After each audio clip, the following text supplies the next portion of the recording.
Hello friends, આજે હું તમારા માટે લીલી મકાઈની એક જોરદાર રેસીપી લઈને આવી છું. ડિનર માટેની સ્પેશિયલ રેસીપી છે. તો હું છું દિવ્યા ફૂડ કિચનમાં તમારું સ્વાગત છે. રેસીપી સ્ટાર્ટ કરતાં પહેલાં ચેનલને સબસ્ક્રાઈબ ન કરી હોય તો સબસ્ક્રાઈબ કરજો. તો અહીંયા મેં 2 લીલી મકાઈ લઈ લીધી છે. તેને આ રીતે 2 પાર્ટમાં તોડી નાખવાની છે, તમે જોઈ શકો છો. ત્યાર પછી આ મકાઈના દાણા આપણે અલગ કરી દેવાના છે. તો ફટાફટ આ રીતે તમે દાણાને કટ કરી શકો છો. ફટાફટ રીતે એ દાણા અલગ થઈ જશે, તમે જોઈ શકો છો. આ જ રીતે બધી જ મકાઈના દાણા આપણે અલગ કરી દેવાના છે. અને ત્યાર પછી બધા જ દાણાને આપણે છૂટા પાડી દેવાના છે. તો તમે જોઈ શકો છો કે આ રીતે બધા દાણા ફટાફટ નીકળી પણ જાય છે. અને મેં બધા દાણા કાઢી નાખ્યા છે અને તેને છૂટા પણ પાડી દીધા છે. ત્યાર પછી આ મકાઈના દાણાના આપણે પેસ્ટ બનાવવાની છે. તો અહીંયા મેં મિક્સર જાર લઈ લીધું છે. તેની અંદર આપણે જે મકાઈના દાણા કાઢ્યા હતા એ બધા જ મકાઈના દાણા આની અંદર એડ કરી દેવાના છે. અને તેની સાથે મેં 3 થી 4 તીખા મરચાં એડ કર્યા છે. તેની સાથે આદું અને લસણ એડ કર્યું છે અને 1 ચમચી મીઠું એડ કર્યું છે. તો ત્યાર પછી તમે જોઈ શકો છો કે એની આ રીતની મેં સ્મૂથ પેસ્ટ બનાવીને રેડી કરી દીધી છે. તો હવે આ પેસ્ટને હું એક અલગ બાઉલમાં કાઢું છું, તમે જોઈ શકો છો. ત્યાર પછી તેની અંદર 5 ચમચી જેટલું બેસન એડ કરવાનું છે. 5 મીડિયમ સાઇઝની સ્પૂન મેં લીધી છે, ચમચી લીધી છે અને તેનાથી જ મેં બેસન એડ કર્યું છે. તો આ બેસન એડ કરીને ત્યાર પછી તેને મિક્સ કરી દેવાનું છે અને બેસનમાં કોઈ પણ જાતના ગાંઠા નહીં રહે તેનું ધ્યાન રાખવાનું છે. તો હવે અહીંયા મેં એક પ્લેટ લઈ લીધી છે. તેને તેલથી આપણે બરાબર ગ્રીસ કરી દેવાની છે. અને તેની અંદર આપણે જે બેટર રેડી કર્યું છે, મકાઈનું જે બેટર રેડી કર્યું છે તે એડ કરી દેવાનું છે અને આ રીતે તેને સ્પ્રેડ કરી દેવાનું છે. ત્યાર પછી આને આપણે સ્ટીમ કરવાનું છે. તો તમે જોઈ શકો છો કે અહીંયા મેં પહેલેથી જ પાણી ગરમ કરી દીધું હતું અને તેની અંદર મેં આ પ્લેટ મૂકી દીધી છે. તેને એટલીસ્ટ 20 મિનિટ સુધી ફાસ્ટ ફ્લેમ પર થવા દેવાનું છે. જ્યાર સુધી બેટર સ્ટીમ થાય છે ત્યાર સુધી અહીંયા મેં એક ચોપ કરેલો કાંદો લઈ લીધો છે, 2 ચોપ કરેલા ટામેટા લઈ લીધા છે, તેની સાથે 4-5 લસણની કળી અને આદું લઈ લીધું છે. તો એટલી જ વારમાં આપણું બેટર પણ સ્ટીમ થઈ ગયું છે. તો તમે જોઈ શકો છો કે 20 મિનિટ પછી બેટર ખૂબ જ સરસ રીતે થઈ ગયું છે અને સેટ પણ થઈ ગયું છે. તો અહીંયા હું હવે બેટરને કાઢી લઉં છું. તો તમે જોઈ શકો છો કે અહીંયા આપની મકાઈના ઢોકળા રેડી થઈ ગયા છે. તો તેને ઠંડુ થવા માટે મૂકી દેવાનું છે.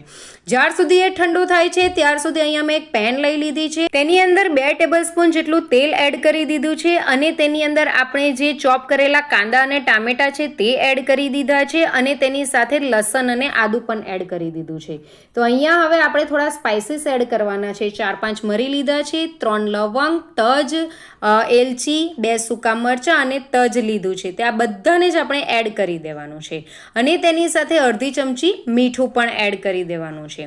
તો આ બધાને હવે આપણે બરાબર મિક્સ કરી દેવાનું છે અને આપણે ત્યાર સુધી મિક્સ કરવાનું છે જ્યાર સુધી આપણા ટામેટા સોફ્ટ નહીં થઈ જાય અને તેની આજુબાજુથી તેલ છૂટું નહીં પડી જાય. તો તમે જોઈ શકો છો કે તેલ પણ છૂટું પડી ગયું છે અને આપણા ટામેટા પણ પહેલાં કરતાં સોફ્ટ થઈ ગયા છે. તો હવે આપણે ગેસની ફ્લેમ બંધ કરી દેવાની છે અને આને ઠંડુ થવા દેવાનું છે. તો અહીંયા હવે આ ઠંડુ પડી ગયું છે. તો આને હવે હું મિક્સર જારમાં લઈ લઉં છું. કાંદા અને ટામેટાના જે મિક્સર છે તેને મિક્સર જારની અંદર એડ કરી દેવાનું છે અને એડ કર્યા પછી પાણી નાખ્યા વગર જ તેને ગ્રાઇન્ડ કરવાનું છે. તો અહીંયા આપણી સ્મૂથ પેસ્ટ બનીને રેડી થઈ ગઈ છે અને આને આપણે હવે થોડીવાર સાઈડ પર મૂકી દઈએ. ત્યાર સુધી અહીંયા આપણે જે ઢોકળા બનાવીને રેડી કર્યા હતા તે પણ ઠંડા થઈ ગયા છે. તો એને આપણે નાની સાઇઝમાં કટ કરી દેવાના છે. તો ખૂબ જ ઇઝીલી આપણા ઢોકળા કટ થાય છે, તો જ્યાર સુધી ઢોકળા ઠંડા નહીં પડે ત્યાર સુધી તેને આપણે કટ નથી કરવાના. એને એકદમ ઠંડા થઈ જાય પછી જ કટ કરવાના છે. તો ખૂબ જ સોફ્ટ એવા ઢોકળા આપણા બનીને રેડી થયા છે. તો આપણે ઢોકળાને પણ હમણાં સાઈડ પર મૂકી દઈએ.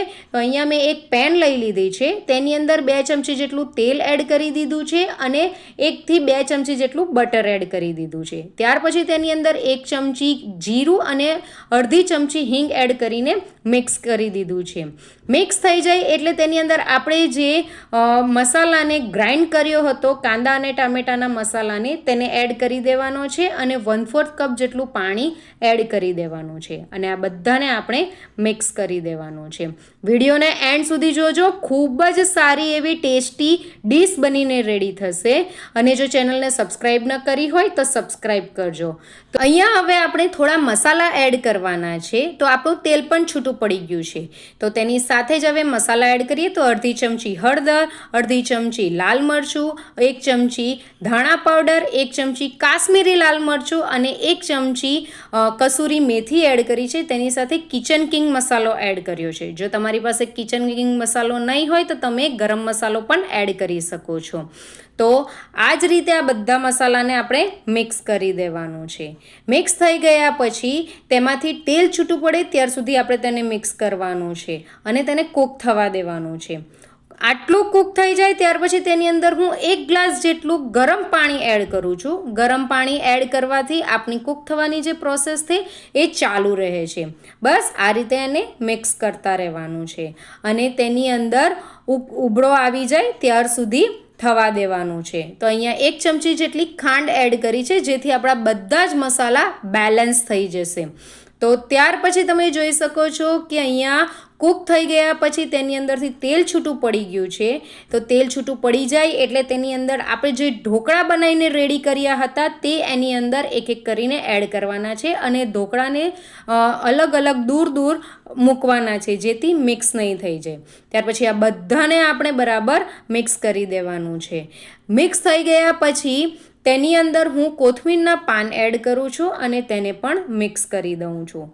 મિક્સ થઈ જાય એટલે તેને 2 થી 3 મિનિટ માટે જ કૂક કરવાનું છે, એટલે કે એનું તેલ જે હોય તે પણ છૂટું પડી જાય અને આપણી જે ઢોકળા જે આપણે નાખ્યા છે તે પણ મસાલાની સાથે મિક્સ થઈ જાય. તો આપણું તેલ પણ છૂટું પડી ગયું છે અને આપણો કોર્ન ઢોકળાની સબ્જી જે છે, જે લીલી મકાઈના ઢોકળાની સબ્જી છે તે પણ રેડી થઈ ગઈ છે. તો અહીંયા હું એને સર્વિંગ પ્લેટમાં લઉં છું. મેં તેને કાંદા અને રોટલીની સાથે સર્વ કર્યું છે. તમે પરાઠાની સાથે, નાન સાથે પણ સર્વ કરી શકો છો.